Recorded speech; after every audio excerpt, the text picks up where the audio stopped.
Welcome, everybody, to another episode of Men and Sex. I'm your host, Mr. Wood. This podcast is all about normalizing some of the taboo conversations. Here we talk about sex, we talk about intimacy, we talk about masturbation and porn, normalizing these conversations so that we as men don't carry the load by ourselves anymore.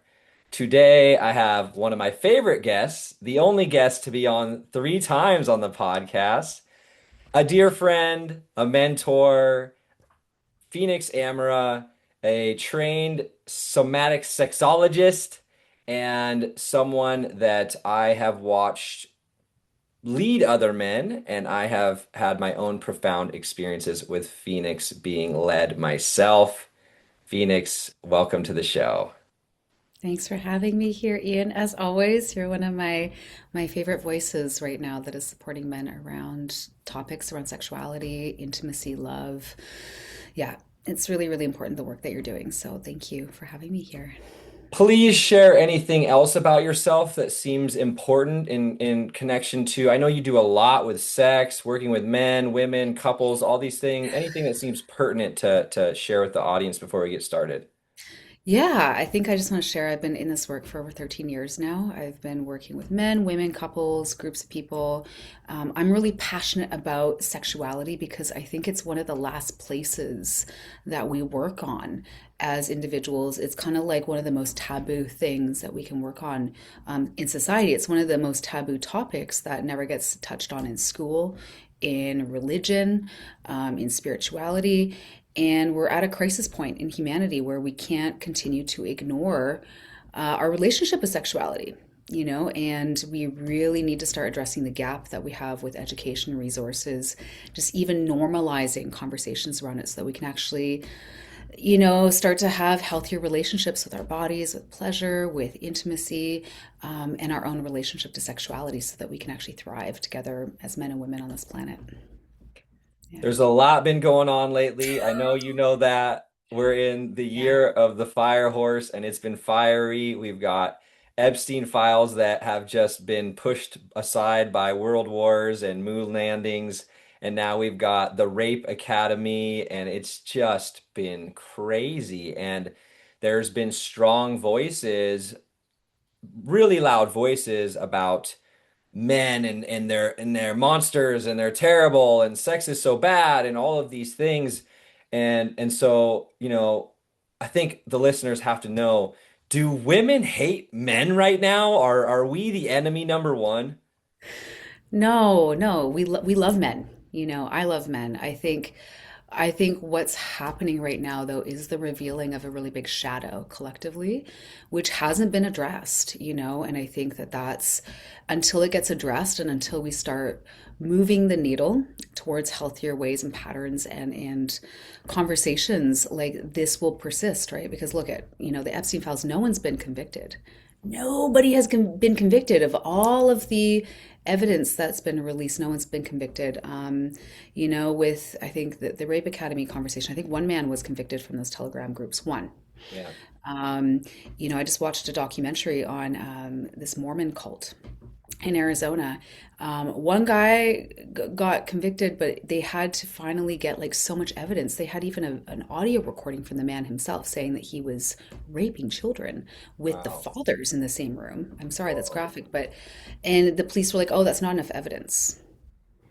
Wow. They needed more evidence. It's like, what more do you need? So I think that the shadow is being revealed so that we can start to honestly have conversations about what needs to change. And I think one of the biggest things that we're seeing is like a conversation that needs to shift and open up around, I think the shadow, men's shadow with sexuality and how that shows up in things like avoidance, performance, porn addiction, because there's a lot of healthier alternatives than what's being readily available. And I think men also need to realize that they can start to really shift the tides by being leaders for other men and show them that there's another way. Like, it's not about demonizing sexuality, it's about finding a whole nother pathway that's far more rewarding, has far more benefits, right? Usually people that are watching a lot of porn, they're more lonely and disconnected than ever. They have a lot more shame versus the other routes that have more pleasure, more connection, more love, more intimacy, right? So it's really about cultivating the awareness and education so that we can actually em- empower our men as leaders and also have them then support other men to get themselves out of like the shadow. Yeah. I love that you brought in the leader side of things because it's something that's starting to change, but it's still so far behind that even the leading organizations of men's personal development, even them talking about sexuality is so far behind and so little. I was just at a leadership summit and sexuality was maybe touched on for a moment, even with everything going on in the world. I've been a part of a men's organization for that's been around for 40 years and did the first podcast episode with them about circumcision. And this Yeah. is, and so when we Wow. say shadow, for the listeners, just that clarity of what's hidden and repressed and denied and what's not talked about, what's like lurking in the shadows. And these subjects are so impactful for so many men, particularly in North America. And if we're not talking about it, then it's just lurking to come out in all these crazy ways. And so I'm excited to see it being in men's work and men's personal development more. And there's always a side of me that goes, wow, this is so far behind. Yeah, I mean, you're bringing up a beautiful point, and I think, like, I don't know if you've seen this or if you feel this, but maybe, the men's organization is also afraid of misstepping, of saying the wrong thing, of not, having necessarily the skills or tools to navigate this because it's new, like, to talk about this collectively, right? All of this stuff has been in the shadows for so long, and we're being forced to now address it and reckon with it. But it's like, well, what do we do? And then also, take into account if you're in a leadership position and then you say the wrong thing and then you get canceled, like that sucks, you know? Like, so I understand. And I think that even just the average man, who's existing is probably like, holy fuck, I'm outraged by what's happening, but I'm also afraid, if I say the wrong thing, then I get canceled. And then I have women jumping down my throat. Yeah, it's a hard place to be in. I've never actually said this out loud before. And I've noticed it before, but not in a way that I like consciously put it in front of me, which is there are times when I'm on podcasts, when I'm coaching people, when I'm teaching things that I'm like, if someone took that out of context, I could be roasted right now. Like if Mm, someone took this clip of me saying this and bent it in some way, like I could totally be roasted. And that is part of the danger in being, of feeling that in this world and why it's so, I think it's so important to, even for me, continue to have these conversations and move through the things that come up in the process. yeah, yeah. And that's also part of leadership, right? That's kind of the edge of leadership, right? Is that, um, as a leader, you're constantly having to take yourself off of the pedestal. I'm constantly in groups or with clients. I'm like, just remember, I'm still a human. Yeah. Like, and if I do something or say something that doesn't land, like I know how to apologize. I live with people collectively. Like, that's kind of part of the humility, right? That has to happen too. Is as a leader, you do have to sometimes apologize or make amends or correct something that you said, and that's just part of it. Yeah, but I think that we're now at a stage in humanity where we can no longer avoid or bypass this, right? It's actually becoming very hard to, because the more we avoid it, the universe or God or spirit's like, nope, actually, here you go, everyone. Like, look at this fire horse here. We've had like how many things happen in the span of like 2.5 months. Um, Wild yeah, things. the heat is on. Yeah. Yeah. I'm curious. I'm curious what you're seeing in your world because I think it's a little bit different than mine Yeah. that's rippling out of these, Epstein, the Rape Academy. You're in the world, you're going to school with other people, going for sexology. Like you're really in this world as well. And as a woman, I'm curious what you are noticing out there. Yeah, okay. So yeah, it's interesting. I actually just held a very like sexy party about a month and a half ago, and this was like right after the Epstein files had really come out, and I was like, oh fuck, like okay, here we go. Um, and it's always like a reminder for me personally to, again, like I'm always checking myself, like how am I holding spaces? How am I talking to people about consent? Um, making sure that I'm following through on just like the steps that I need to take, right? Especially with holding large groups of people, spaces like that, events, trainings. What I've been seeing though has been really beautiful in terms of my circles and communities. I've surrounded myself with amazing practitioners, men's work leaders, people in conscious communities, breathwork trainers, like, and we're all really having really deep conversations about how do we reconcile with what's happening. How do we just talk? I think talking about this is the first step, right? Being inquisitive, asking people questions about how they feel, and really trying to come from a place of wanting to understand each other, wanting to understand men's experiences and wanting to understand women's experiences. And I've had some really great conversations with the men in my life. Um, so that's one kind of piece. Now, in the past like year, I've dabbled on and off of dating apps, and dating app culture is still, to my experience, very toxic. Yeah. You know, like, you know, I'm like, how much do I share right now? Well, okay, I'll share this. I'll share this. For example, women, we've come to a place now where as we're dating and going out there in the dating world with dating app culture, there's a lot of women that are looking for relationships. And a lot of times on dating apps, men will lie and say they're looking for relationships, but then they're not, and they're misleading women. And so like these Facebook groups, women have organized these Facebook I've seen some of these. yeah, I swear to God. And I literally went on a date with a man a couple weeks ago who, appeared very clean cut, very like, yeah, I'm looking for a wife, a family. And after I had held my boundaries with him about like not being intimate, not going back to his house after 2 dates, like, really like holding my boundary. Oh, we weren't a good match, he said, and I was like, yeah, okay, sure. And I searched him in that group and I found out that he would date dozens of women at a time. He was sleeping with all of them. He was lying to them. Hundreds of comments from women sharing their stories. And Uh, it's really like, it's this reminder that we need to start being in integrity with what we're looking for and how we're approaching sexuality. And it's not about demonizing sexuality. It's not about demonizing where people are at. If you're E&M, great. Be honest about it, right? If you're poly, great. Be honest about it. If you're monogamous, beautiful, right? But I think, especially what men are noticing is that women are starting to organize and talk amongst themselves through technology as well, because they're trying to protect their hearts, right?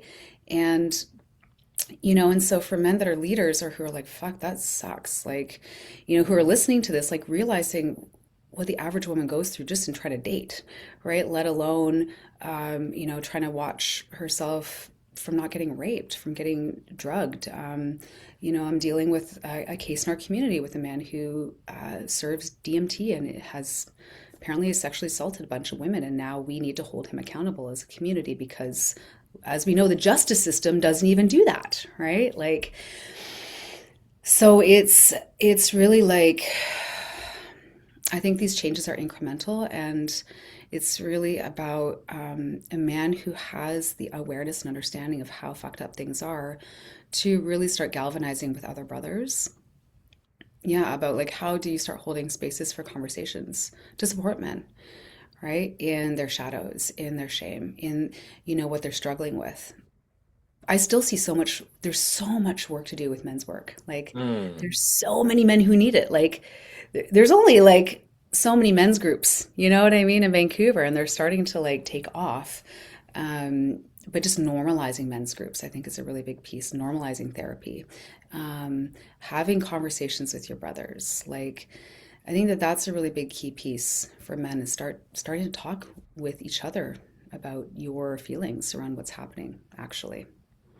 Yeah, I love that you bring up that demand of how much it's needed because that's one of the things in all of this craziness, that's Yeah, what's been beating me over the head over and over is I've been seeing opportunity, yeah. which is there's a lot of people, particularly men, without purpose and without community, and it's Hmm. so rich to just expand and grow Yeah. and find these communities and go be a seed, and go plant other places and be a leader. And go ahead. I want to ask you, like, are you noticing that men are reaching out to you open-minded, curious, or are they still kind of hesitant? Do they still feel kind of filled with shame? Or like, what's been your experience with men reaching out to you to talk with you and get help? Yeah, the beautiful thing is I'm seeing a lot more leaders coming forward. I'm seeing a lot more communities in the different communities I'm involved with. There's more men that I connect with, and they're specifically focused on sexuality. And I'm having more people reach out to me that are I just had someone today that also has a community on the same platform I'm on. And Mm, we're in the same area and they own like a sex shop that teaches things and we just met today. So there's definitely an evolving of that of leaders and what I'm noticing still is there's a huge gap, which is men are still terrified to come forward. yes. Just Yes. just I to tell know. just to tell even a little bit of their story. Yeah. There's I often feel it as a threshold. There's Hmm. so many men that come to me and ask for more information or even come be involved in something, but they come in and then they just disappear because Mm, it's to to show my cards in any way, I think for a lot of men is just terrifying to, talk about anything with masturbation. If I have something with erectile dysfunction or going soft or yeah. ejaculating early, like Yeah. all of these things are such ego killers Yeah. when the conversations aren't normalized. Hmm. And Hmm. and so it's so normal for people to come into the community and that's what I'm constantly learning is like, how do I onboard in a way that it's just like Yeah. so clear that this is what we're doing in here, Yeah. even though it's a private space, this is why we're here. It's all there, but Yeah. even doing it in a way and what I'm liking, what's happening and starting to build is the community's building itself. And Mm, I'm noticing as the community's building itself, that net to catch new men is a lot stronger. So yeah. they're like, oh, all these people are telling their stories and they're talking about this and that. Like, okay, I can do that because there's Beautiful. more energy here. Yeah. Yeah, and it's men, male leaders who are normalizing that it's okay to have conversations about this, right? Because we have to remember like there was no a lot of times fathers have not been able to initiate those conversations with their sons. We're coming out of an era where like I don't know, my era, I was passed a book, like go read this book and I was like 7 or something. Like okay, and and you're as a kid like why don't you just talk to me, right? Like and as a mother now, like getting to teach my child like consent and all these pieces that, age appropriate conversations that I'm like, oh, wow, like she's going to grow up with a different experience. But what do we do with all the adults now who are afraid to talk about these things? Like, I work with a lot of men and women and, I work with men that are like almost virgins sometimes or have very little sexual experience, are so afraid of intimacy or they're afraid of women or working with men who want to be good lovers, don't know how to be. And like, just being able to normalize asking questions, talking, because that's how you learn, right? And I think that like one of the alternatives to porn really is like to take a course, to join a men's group, to actually learn the things that will get you where you want to be, right? Because I swear to God, jacking off in a basement to some teen porn is not going to get you what you want. It's not. It's It's not going not. to get you the love. It's not. It's going to give you shame and poor self-confidence. Like, one of my last relationships, he admitted to me that he had a porn addiction. And, and I was like super, like, thanks for sharing with me. I didn't shame him or anything. Um, and I don't know how he's doing with that now, but like it definitely impacted our relationship. It impacted how he treated me. It impacted how he saw women. Being obsessed with a woman's sexuality and her body count, but meanwhile he was the one who had a porn addiction, not seeing that the porn was really shaping his views around women and it was actually keeping him from the love and relationship that he wanted. Mm, So I think that like in order for men to dig out of this hole, they also have to realize that there's people that can support them, mm, you know? mm. And then it's the male leaders to realize like, hey, maybe they haven't been talking about it as much, because they're afraid to misstep or they're like, oh, I don't have the skills necessarily, or I don't know what to say. Realizing that you can normalize a new path for a man just by bringing it into existence and talking about it. That's what we need. I'd love your perspective on this too, coming out of the sexology school you were just in. I think also what's changing so much, it seems today, is this understanding of how much this conversation around sexuality is psychological, Yeah, emotional, and somatic. yeah, And yeah, that's just so many areas of life, not just sexuality. And I feel like it's a beautiful bridge that goes, oh, okay, I can use these tools and bring them into this conversation as well. Oh, I know some things about emotions. I know yeah. some things about the mind. I know things about the nervous system. Okay, how can I plug that in for the relationship to sexuality? And I think that that's really something taking off right now. I'm curious your take on that. I think what I'm hearing is like realizing that sexuality is not just about penis and vagina. It's actually like it's actually connected to so much more. It's connected to your emotional state. It's connected to somatic awareness. It's connected to your relationship with life itself. And I think that this is the piece where, again, when people are thinking that, sexuality is literally what they've seen in a porn video, they're really missing out on like it's kind of like eating a strawberry and thinking that's what all fruit is. You're Yeah. like, oh, this is fruit. This is just fruit. Yeah. You're like, Yeah. actually, there's like thousands of different kinds of fruit that you can Yeah. have, and it actually makes it a far more bigger palette of experience. And oh gosh, there's this piece around. Yeah, I think with like the porn piece too as well is like, you know, it's so wrapped in shame. And I want to say like I love men's sexuality. I love seeing men in their desire. I love, how a man's body responds. Like I think a lot of men are like, oh, well, our sexuality is bad. And I'm here to tell you it's not. It's beautiful. It's sacred. It's holy. And in the spaces that I like to hold, it's like I like to create a container for that to be revered, Mm. and realizing like your desire is beautiful, right? It's just about how we focus it, right? And again, like if you focused your desire instead of, watching porn for an hour a day or however long that session is a day, like focus on like that Mantak Chia book teaching you about how to pleasure a woman's yoni or how to do semen retention. Mhm. Like your gains are going to be way better. Mm. It's like eating junk food every day versus going to the gym. It's just where you're placing your attention. And once again, it requires these conversations Yeah. because Yeah.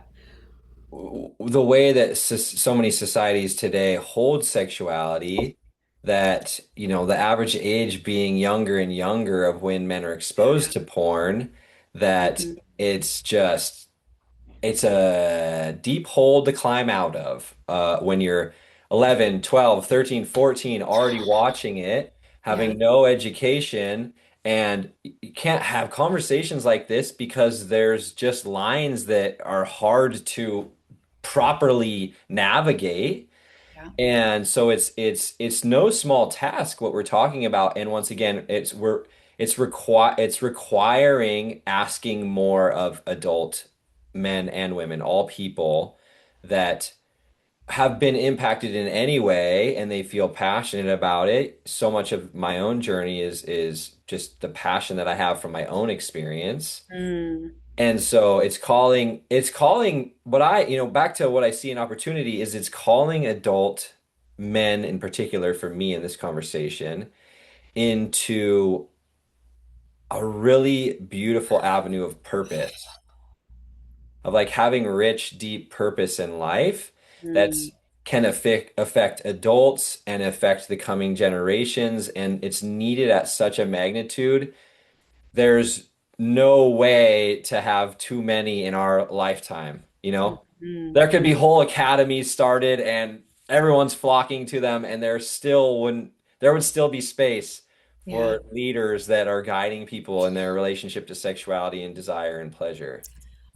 I wanted to ask you a question around like even the relationship with your father and if it's deepened also since because I know you two do men's work together and especially around sexuality piece because I feel like when men can start talking to other men around sexuality and really creating that like openness and like that healing, there's also a piece where then they can become mentors for younger boys and young men as well. And that's kind of like, isn't that like helping them heal their own inner child, you know? Because just to segue quickly, like a good friend of mine, he started writing a book about how he wishes he could go back in time and save his inner child from finding porn at a very young age because it really Wow. he had to go on such a journey of addiction and now like he as an adult like he's like I wish that I'd never come across this, right? And Wow. he wants to write this book to then teach other young boys, right, Wow. about how much it changed his perception on women and how much healing he had to do, to unfuck himself, basically. Yeah, and so I'm curious, like, if doing this work with your dad has really also like helped heal a little bit more between you two, especially maybe around sexuality or what that experience has been. Yeah, it's been profound, and it's such a rich thing for this conversation because he got me involved with men's development so long ago, but Yeah. sexuality was such a missing piece for a long time, and we didn't have those conversations. We weren't advanced in those ways. I had an initiatory experience in my early 20s with him where it was the first time I was in a space where there was nudity. And it was with my dad and some of my best friends, and it was just like non-sexual, masculine initiation, nudity, and it like blew my mind. That was Mm, like one of the first experiences. And it's actually me that's carried the baton of sexuality, and we're running one of the communities together where we're doing coaching calls and stuff. And so it's so fascinating to be on coaching calls where we're both checking in on our relationship to sexuality. We're talking about what's going on, and people's minds are just like, what the fuck is going on here? And it was so beautiful because when I was really committing myself to focusing on sexuality, my dad one day walked into the kitchen and he's like, whatever you're doing is impacting me. Like, I mm. have struggled with these things for so long and they're just falling away and I'm not doing anything. And it was just like so trippy. And so, yeah, that's the whole thing about calling us in is the ripple effects in so many directions, Yeah. up the line, down the line. And yeah, that there's so much space for men and women that feel Yeah. passionate about this and courageous enough. And what started me, and I'm curious what started you, but what started me was just being like, I just want to make more space where this can be talked about. It was that simple of a goal. I was Mm, like, I just mm, want to make a space where men can talk about sex more. And I think if men were called even to take it that far, that could have profound impacts just making that kind of space. Yeah, yeah, yeah. I mean, when I first came into this work, Ian, I was like, this is amazing. I just was like, this is just healing me on so many levels with my body, with myself as a woman, kind of stepping out of like hustle culture and like inauthenticity and coming back into my truth and loving myself as a woman. Like it was really like a lot of reclamation. And then, I really like, I was like, oh, but do I want to do this long term? And it wasn't until I had a daughter and I really started doing like some research on like porn and children and this and that. And I was like, fuck, I don't want to grow up in a world where my daughter at 11 is asked to have anal sex with a boy. I don't want to grow up in a world where my daughter's asked to send nudes at 10, to someone who's asking her online. I just won't. I just won't. And like that was a really big piece is actually like thinking about the kind of world that I want my daughter to grow up in. Wow. And she, she's a girl, and she faces a lot more than, one imagines, but equipping her with the right tools as her mom who's in this work, teaching her about consent, like from a very young age, I was like, you don't have to hug anybody you don't want to, even me, And I remember she went through a little period where she was like, no, I'm not going to hug you. And it was like testing the boundaries. And I was like, okay. And some people are like, what? That's crazy. You're the mother. And I'm like, yes, and a lot of sexual abuse happens by parents, Yeah. right? And it's because we haven't actually taught consent at such a big level around even around your parents, right? And so, teaching them, different kinds of touch, understanding these things, right? So, and now of course she snuggles with me all the time, but like, now she's really keenly aware of her body around consent, and she knows that she can always tell me, if something is not right. And I think that that's also another thing too, because when adults don't have the capacity to be open around their relationship with sexuality, it does impact their relationship with their children and what their children are going to learn. Even in the things you don't tell them, they're learning about, oh, you don't talk about this with mommy and daddy. Yeah. Great. So they're going to keep things hidden. They're going to like not tell you if something happens, right? This happens all the time with, done a lot of research around children, like teenagers, right? As they're starting to develop, that's where like, some exploration happens, but also some sticky situations, right? That they might not feel comfortable to tell their parents because they're afraid of getting in trouble. They're afraid of, like, and so then their parents can't help them, Yeah. right? And that's the thing. Yeah. It's so and that's the thing of why so much communication is important because it's nuanced and it's tricky. I was thinking about it even just the other day. I was holding my niece down and tickling her.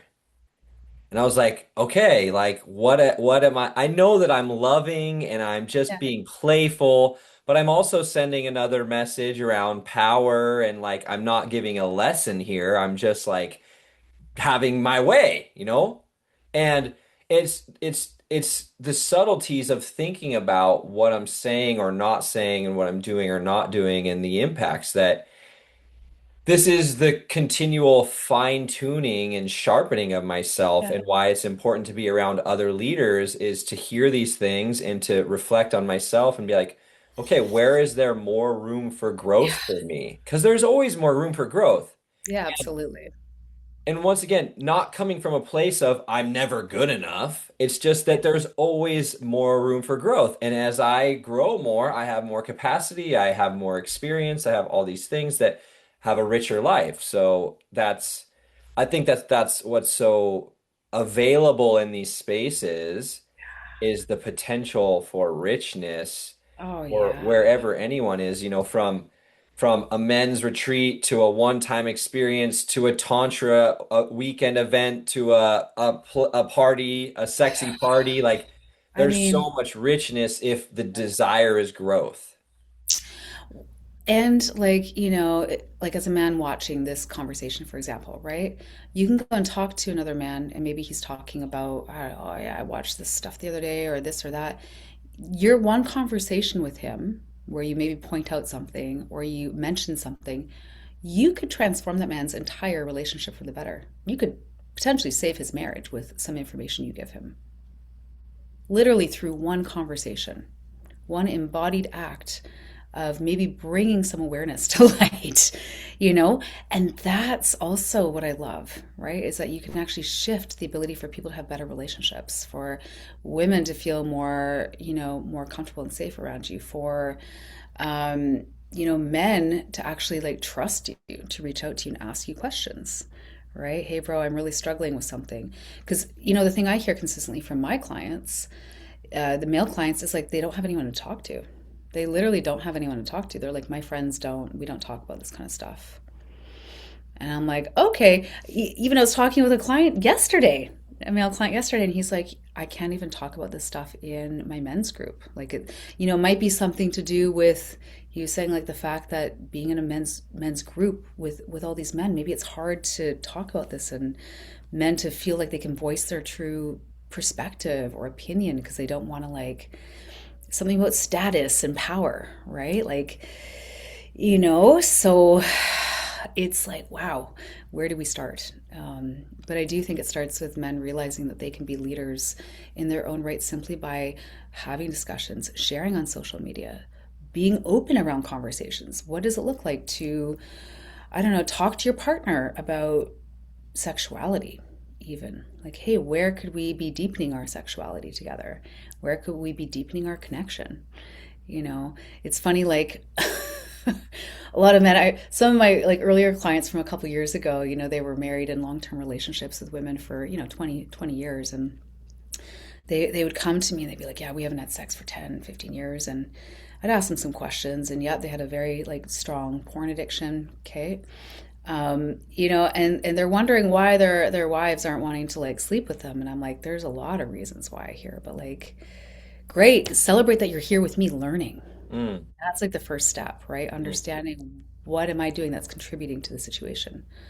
Great. Oh, I need to cultivate non-sexual intimacy. Oh, like tell your wife she's beautiful. When's the last time you did that? Like just things like this, right? And again, men, I think sometimes they hear it easier from other men in some regards, although I've found a lot of men who are willing and open to talk with, women around this. But I think we just need to start creating containers where people can actually talk about this stuff and feel like they can ask questions and not be shamed for those questions, not be, feeling like they're stupid for asking them. Or, it's like, if you don't know what you don't know, Mm. Mm. right? Yeah, and for the listeners, the men, it may seem like the world is outcasting you and Hmm. throwing you away in some ways or telling you to go further away. And in this conversation, what we're saying is we're calling you in Yeah. and that you're needed more than ever, especially if you have any sort of leadership skills, if you have any gumption to talk about sexuality, like you have, if you've listened to the podcast this far, then you're one of the select few in this giant sea of Yeah. people that is you're further along than most. If you're Hmm. listening to this content right now, you're further along than most. If you follow content like mine or Phoenix, like you are in a small percentage of people that are learning and growing when it comes to sexuality. And we want to call you in even deeper. And Phoenix has called me in to collaborate on an experience that is for the first time being offered to men.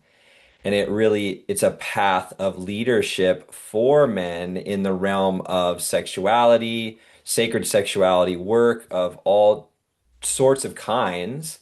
So you would work with Phoenix and myself, and I'll pass it over to you, Phoenix, to say more about this, that Yeah. what we've got cooking. Yeah, it's a year-long training and immersion into the realms of sacred sexuality so that you can be empowered with tools, knowledge, resources in how to lead conversations, in how to lead clients into spaces of transformation, in how to support, your groups, that you're leading, or even your own relationship around a healthy relationship to sexuality. And so we do this through the Temple Arts training. It's a year-long program. We do this through somatic practices, embodiment work, also drawing on Neo Tantra, somatic sexology practices and archetypes, ritual, and we also have a week-long retreat in Italy that accompanies this training. And this is the first cohort. This is our third cohort of this training, and this is the first cohort that we're welcoming in men. And so I've asked you, Ian, as a pillar to support the men in this work because what I realized was that this work happens in community. It happens with healing between men and women, and actually truly understanding what it can be to lead these conversations, these practices of healing our relationship to sexuality, right? Through like spiritual practice that doesn't bypass it, but actually weaves it in, you know? Yeah, I'm really, really excited about it. And if you're It's not time. if you're not familiar with the way that Phoenix puts things on, you need to get familiar with it because you'll know real quick that this is not going to be under delivered. That's for sure. And the way that Phoenix treats ritual arts, I am excited. I am excited to be called into this and to be a pillar and get to lead the men. And I know that I'm going to learn so much on this journey. I'm going to grow so much on this journey in collaboration, and I'm excited to lead the men in the way that I know how to lead men, and then to also be in the arts with you and all the men expanding and growing in the ways I don't even know yet. And I want to share to you, like, yeah, I'm so glad to have you as part of this container. And also, like, this container is for those who are monogamous, those who are poly, like, any like sexual orientation is welcome. Because I really think that, there's a lot of programs out there that either like kind of cater to one or the other. And it's like actually like in a spectrum of things, right? There's diversity, just as there's diversity of expression, there's diversity of humans in their relating. And so I think it's really important because myself, I relate in a certain particular way, and it seems sometimes at odds with this work. And I'm like, no, it's actually perfect because I'm teaching people how they can love in this way, how they can open in this way. And yeah, I'm really excited to share this path that I've seen it transform so many people's lives. I've seen it heal marriages. I've seen it heal relationships. I've seen it help people find their soulmates. I had like a bunch of clients get married this past year, and I'm always like, oh, I've seen people like find love again after divorce. I've seen people find a new path of expression. Like it's just heal from sexual abuse. It's amazing, right? And this is the education that we need to be spreading on the planet. So we also do have a few partial scholarships for people who are, BIPOC, single mothers, low income. So, we really do want to try to make a few spots accessible to those who fall into those categories. And yeah, it's going to be a deep dive, beautiful journey. I can't wait. And In connection to this conversation, what's the thread into this training as far as leaders and mm, guidance and being a pillar out in the world? How does that thread into this training? yeah, it's going to empower you with the tools to be able to address areas of sexuality within your groups in a way that's like holistic, that honors consent, that gives you the tools to handle things like, missteps within your community. That's going to give you the tools in how to support your clients deeper, whether they're men or women.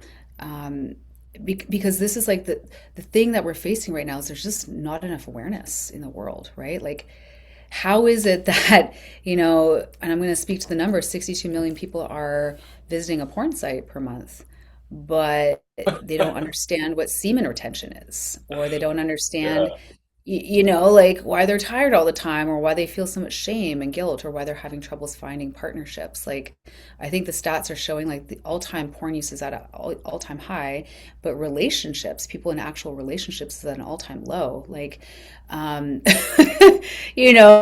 so there is a big disconnect, and I don't think it's because people don't want relationships. I think it's because there's a disconnect in how people are approaching relationships, and we see this, right? And I think that a lot of men are struggling right now. They don't know who to reach out to, they don't know who to talk to, because if men aren't talking about it and letting them know that they're safe men to talk to, knowledgeable, that they'll hold space for these men without shame or guilt, like they're just gonna waste away in shame and silence, right? I love seeing men like yourself or Tyson or, other men who are starting to weave men's work with sexuality work, right? Which is so important. So again, if you're a man watching this, like this could be for you. And even if you don't know if it's your career path yet, like give it a year. It's actually it's going to be one of the fastest growing career paths, especially as we approach it's an AI proof career, Yeah. which is what I love. Yeah. It's only like there's only going to be more and more of a need for it. It's a career that allows you a lot of time freedom. I homeschooled my daughter in the first few years of her life while being able to do this work. And I'm like, wow, I couldn't have done that if I became an urban planner. Like, what I thought I was going to do with my life. I've been able to travel the world. I've been able to, help, thousands, tens of thousands of people heal their relationships with their bodies. Like, beautiful, right? This is what we need on the planet right now. So it is really important. And I think that it's going to start to be seen as one of the most sacred things that we can do is healing the relationship to sexuality. What Yeah. I'm gonna put, the links in the description. Is it gonna be an application? Is it gonna be a call? What's the way to take next steps if Yeah. someone's interested? Yeah, I would say fill out the application, and then if we think it might be a good fit, we'll book a call to see if it is, and we can talk with you, ask questions. You can ask us questions because it is going to be intimate. We are looking at only 10 men, 10 women for this first cohort, depending on how many applicants we get. But yeah, we'd like to keep it intimate to start and go from there. Um, But you don't have to have experience in this work. You know, it could be something you're curious about. You might want to do it for yourself. Like I don't know, being in this program for a year could do a lot of health and wellness towards your relationship. Like I'm talking, it's like years of therapy in 1 year. That could heal your marriage. That could heal your relationship with women. That could change everything. So you don't necessarily have to want to go into this as a career Right, path, but right. yeah. Get some of that big energy flowing and that That creative energy flowing. Big D energy. PE. Thank you, Phoenix, for coming on today and Yeah. dropping the wisdom that you always do. And I look forward to this journey with you. Thanks, Ian. Thanks for having me here. Thanks for doing the good work. And thanks, everyone, if you made it this far for listening. Celebrating you. Yes. Cheers, celebrating you, and come join us on the journey. Yeah.